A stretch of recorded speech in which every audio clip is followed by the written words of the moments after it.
Allah Ubangiji mai girma da ɗaukaka ya halarci rayuwar duniya kuma ya sa ƙawa a cikinta.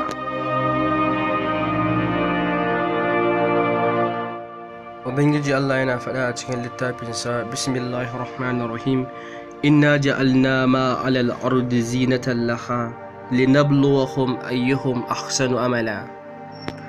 Ubangiji Allah ya ce, lalle ne mu mun sanya abin da ke kan ƙasa wata ƙawa ce gare ta, domin mu jarraba daga cikinsu wane ne mafi kyawu aiki.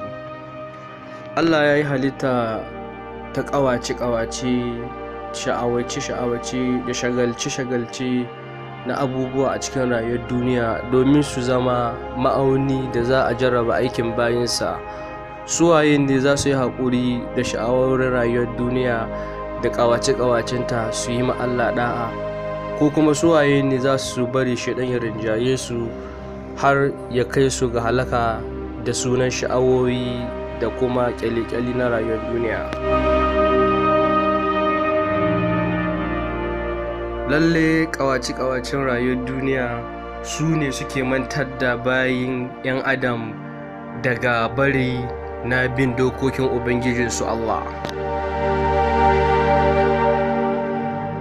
Ƙawace-ƙawacen zamani, kowane zamani yana da irin ƙawace-ƙawacen da Allah ya sa a cikin shi domin ya jarraba bayansa kamar yadda ya alƙawali.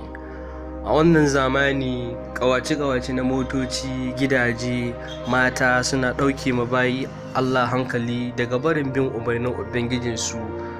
Sun sha'afa, sun shagala cikin jin daɗi na ɗan ruɗi na ɗan lokaci na rayuwar duniya.